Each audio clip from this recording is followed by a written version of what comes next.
Hello, আসসালামু আলাইকুম। সবাই কেমন আছেন? আজকে আমি রান্না করব খিচুড়ি। প্রথমে কড়াইতে তেল দিয়ে দিব, তারপরে কাঁচামরিচ কুচি, পেঁয়াজ কুচি আর একটু দিয়ে দিব। দুটো দিতে ভালোই লাগে। তারপরে কিছুক্ষণ নেড়ে নেড়ে ভালোভাবে ভেজে নিব। তারপর এখানে দিয়ে দিব লবণ, রসুন দেওয়ার পর আরও ভালো করে নেড়ে একটু ভেজে নেব। ভেজে নেওয়ার পর এখানে আমি দিব রসুন, টমেটো কুচি। টমেটো কুচি দিয়ে ২ বার দেবো, কিন্তু ২ বার দিতে কিন্তু ভালোই লাগে। ২ বার দিয়ে দেওয়ার পর ভালোভাবে নেড়ে চেড়ে কিছুক্ষণ ভেজে নেব। দেখছো কালার কিছু সুন্দর আসছে। তারপর এখানে আমি দিব আলু কুচি। আলু কুচি দিয়ে দেওয়ার পর আরও কিছুক্ষণ নেড়ে চেড়ে ভালোভাবে ভেজে নেব। তারপর এখানে দিয়ে দেব হলুদের গুঁড়ো, একটু কম হয়েছে, আর একটু দিয়ে দিব।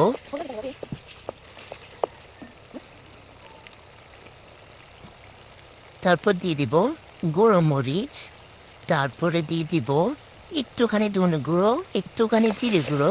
দিয়ে দেওয়ার পর আরও কিছুক্ষণ ভালোভাবে ভেজে নেব। তারপর আগে থেকে ধুয়ে রাখা চালগুলো দিয়ে দিব, দিয়ে আরও কিছুক্ষণ ভালোভাবে ভেজে নেব। দেখছো আমার চালের কালারটা চেঞ্জ হয়ে গেছে। এবার আমরা পানি দিয়ে দিব। পানি দিয়ে দেওয়ার পর এখানে পানিটা ফুটতে থাকুক। দেখো আমার খিচুড়ি কিন্তু হয়ে গেছে। বেগুন ভেজে নেব। খিচুড়ির সাথে বেগুন কিন্তু খেতে ভালোই লাগে। তাহলে প্রথমে আমরা লবণ, তারপর হলুদ, একটুখানি মরিচের গুঁড়ো দিয়ে ভালোভাবে মেখে নেব। তারপর কড়াইতে দিয়ে ভালোভাবে উল্টে পাল্টে ভেজে নেব। তারপরে সুন্দর